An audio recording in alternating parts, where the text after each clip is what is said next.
What's going on, everyone? Welcome back to Theme Deck Tuesday, and in this one we're having another look at the Lightning Loop deck, trying to give it a bit of a second chance here since I did kind of slate it in the first video and just write it off as being a terrible deck, but I figured it does have potential. It has some good cards and combos that we can pull off in the deck, so I want to go back, revisit it, and see if we can pull off some of those combos. Now, if you are new here, be sure to subscribe down below, and if you enjoy this video at any point, be sure to give it a like, as it does really help me out, and I produce these videos pretty much every week, and we do also have other formats available throughout the week as well. Primarily fun content. I do like to create that, whether that be meme content, standard meta stuff, or purely anti-meta stuff. All good on the channel here, and just a little selection of what you can expect anyway. But as we can see here, we do have our Magnezone. We don't have the Magnetone, unfortunately. We can attach an energy onto the bench though, since we do have the Raticate as well, and we might as well go ahead and use the Searching Magnet in order to get 3 energies out of our deck. This will ultimately allow us to draw a little bit better, as we're not going to be drawing into those energy cards. Overall, we do have a pretty good start, since we do have the Raticate in our hand already, but of course, as we can see, we're facing down the Soaring Storm deck, so not quite sure how long this is going to last, as my opponent's deck is one of the best in the theme format. But at least for the time being, they're not able to get a knockout on our Magnemite, so I'll definitely take advantage of that. We'll get an evolution into Eradicate here, and we can use a How once again to draw 3 more cards, looking for that Magnetone, which we're unfortunately not able to find, but we do get some other useful cards at the very least. We will go for a retreat here into our Eradicate, so that we can actually get a nice attack off, dealing 70 damage. And we do also have to switch, I believe. Yeah, if your opponent's active Pokemon is an evolution Pokemon, then we get to switch, but since the Tornadus here is a basic, we don't have to worry about doing that.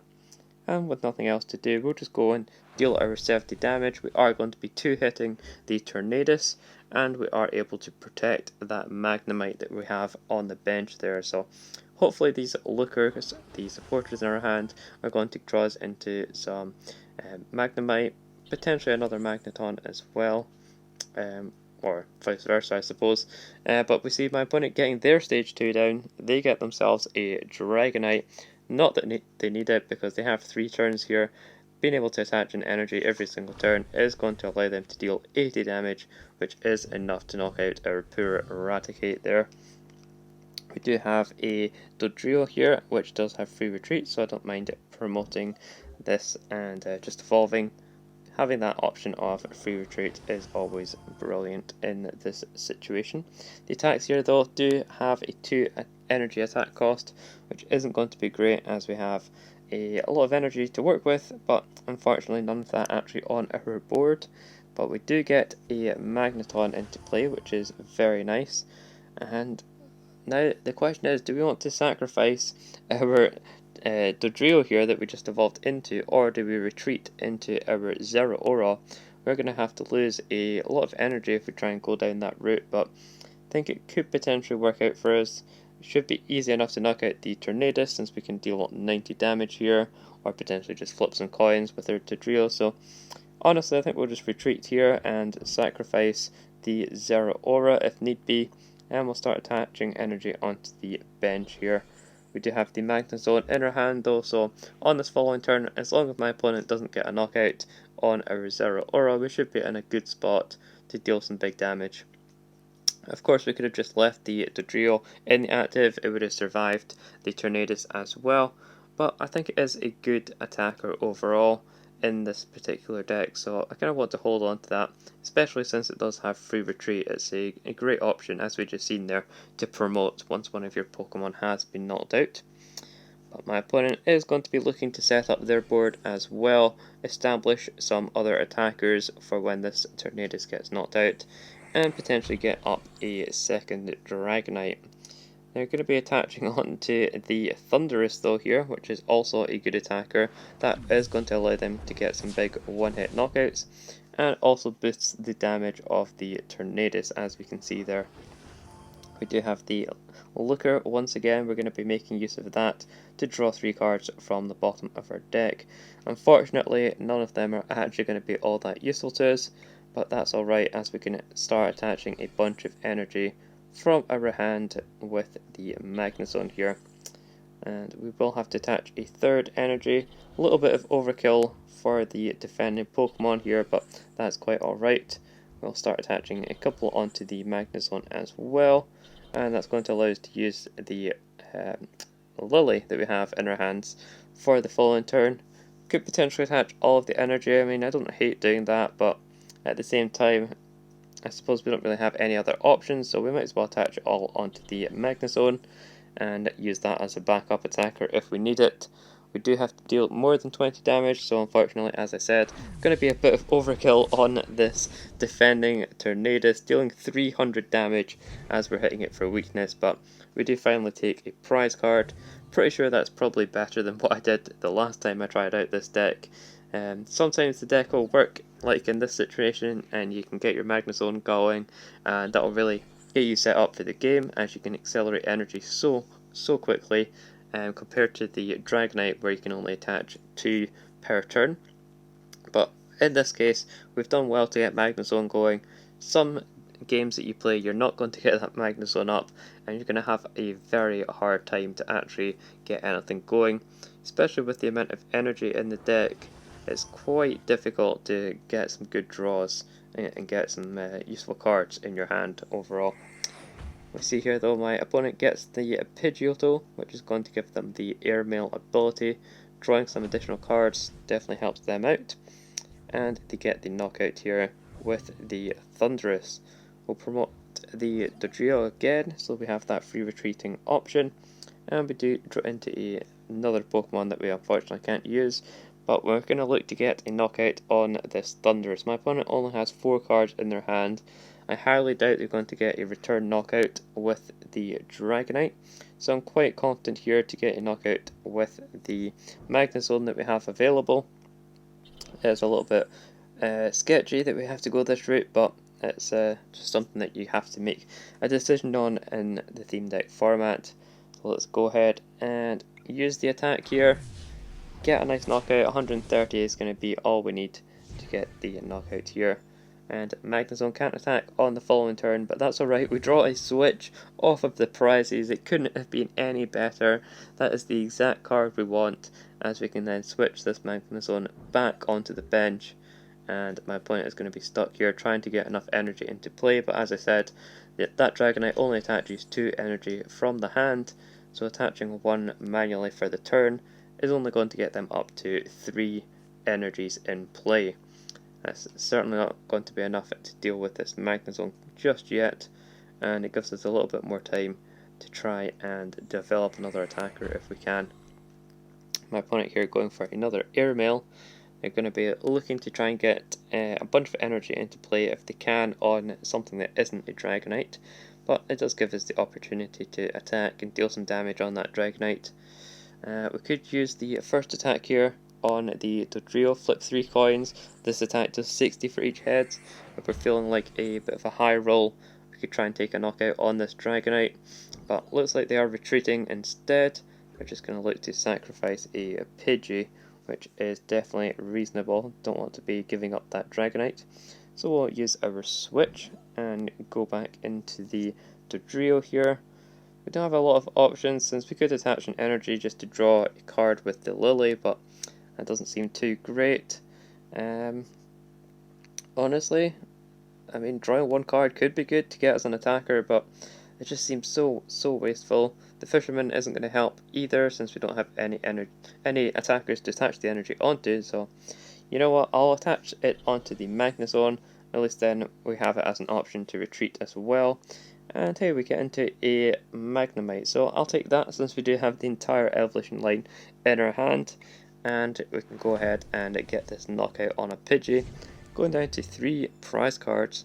Pretty good with this deck, as I say, and picking up a How is fantastic in order to draw the rest of our deck here, since we were running low on supporter cards. My opponent's a little bit stuck as well, still only have 3 cards in their hand, despite having a good supply of supporter cards throughout this game, as well as the airmails. They've really been struggling to actually find cards that are going to be useful to them, but we see a How from my opponent as well. We're doing pretty well to stay in this game. As I said, Soaring Storm, one of the top decks in this format, so definitely good to see that we're able to keep up with this deck, and it's very surprising. But as I mentioned and alluded to, this certainly isn't typical. I would say that this probably happens 1 in 10 games, maybe a bit more than that, but it's very unlikely that we see this happening. And my opponent getting the Lantern powered up here, discarding all of that energy in order to get a knockout on the Dodrio, or in fact apparently, oh no, we have Lightning weakness as well, of course, so my opponent doesn't even have to discard their energies, but that's alright. We have the Magnezone here that we can promote. It's a little unfortunate that that is our only attacker, but as I said, we do have the evolution line in our hand, so we can at least make a good go of it right here, as we can use our Fisherman in order to get a bunch of energy out of our discard pile, 4 to be precise, and then we'll be able to attach that with the ability Magnetic Circuit on this Magnezone. We're wanting to attach it onto the benched attackers, I would say. We do have another Dodrio in our hands, so I'll put 1 onto the Dodrio, and we can put the rest onto the Magneton for if we want to attach it with that. I suppose we could probably put both. Yeah, we'll put both onto the Dodrio, just so we have that guaranteed attacker. And we do have the house, so I'm quite confident that we'll probably draw into some more energy. But we'll go for a big attack here. 130 once again is sufficient to get a knockout on a Lantern, as 130 in theme format is really the optimal number that you want to be attacking for. So Magnezone, as we can see, not only a fantastic energy accelerator, but really optimal attacks as well, clearing through my opponent's board with ease. Going back over to them though, they're going to have a decision to make in terms of what they can promote. They did lose quite a bit of energy in order to retreat that Dragonite previously, so they're going to be looking to try and find energy once again. I think if it was me, I'd probably be looking to promote the Tornadus, but once again, it's going to be a little tough to get that powered up, but we do have 90 HP of course remaining on the Magnezone as well, so even if they promote the Tornadus, it's not going to be enough to get a knockout on our Magnezone. It's going to be a tough decision from my opponent. As we can see, they're really taking their time here. It's going to be tough for them to keep up, but they have managed it so far, and it looks like they are just promoting the Pidgeotto, so unless they have the Pidgeot in their hand, the stage 2 evolution could be a good option in order to attack. I can't quite remember the damage outputs on the Pidgeot, but I know it does also have free retreat, so my opponent potentially using that as a pivot, just in the same way that we used Dodrio. And we'll have to see if they get anything going here. They do have 5 cards. We have to guess that they've probably got a supporter once again, although they have used quite a few already. As we can see, they've probably used about 1 of each. Typically they have 2 of each of the supporter cards that we see there in their deck. And they do also have the airmail, but we just see a pass from my opponent. They're opting to do nothing here, so this is going to be a fantastic opportunity for us to get in and finish off this game against our opponent if we can. Put down a couple more Pokemon, don't really have any reason not to do so, and we'll use a How. That's pretty good if you ask me. We do have an option to retreat here if we want to, and I think that is probably going to be best case scenario. We're losing a lot of energy of course, but it is going to be worth it in order to keep up with my opponent in this game and ensure we can easily close it out. So let's go for the attack. Do we want to try and risk it? Probably not. We'll just go for the guaranteed knockout here, 90 damage, and take our second to last prize card. We do get a Cynthia, which is fantastic. We can completely refresh this hand instead of relying on the Looker to draw 3. And with just 1 prize card remaining, we are set to close out this game. We can use our Magnezone in order to deal 130 if we want to. Or if my opponent puts up, say, the Dragonite, we can look to try and find 4 energies and power up the Zero Aura in order to close out the game that way. So, as I said, very surprised that we actually got set up in this game. My opponent is going to concede. I'm not sure if they maybe went to the timer there, but either way, they weren't going to be bringing back that game anytime soon. We were actually able to win a match with the Lightning Loop deck. Even get a nice little challenge completed there, which is awesome. So yeah, let's get into another match, see if we have as good luck in that one. Getting into game 2, and we're facing down another big hitter in the theme format. It is going to be the Charizard deck from Vivid Voltage. We are starting off with a Meowth this time around, a Pokemon that we didn't see at all in the previous game. But we honestly have a pretty reasonable start, since we do have 2 supporter cards to start us off. And looks like my opponent is also going to be drawing 3. Starting with a Sudowoodo on their side though is going to be beneficial compared to our Meowth, since Meowth of course does have to fall asleep after drawing 2 cards, whereas the Sudowoodo can just infinitely draw cards until you deck out. Very much a better card compared to Meowth, I would say, but you know, I suppose the upside to Meowth is that we're not going to deck ourselves out because we're going to be capped if we fall asleep. But we'll see if my opponent gets set up with their Charizard combo.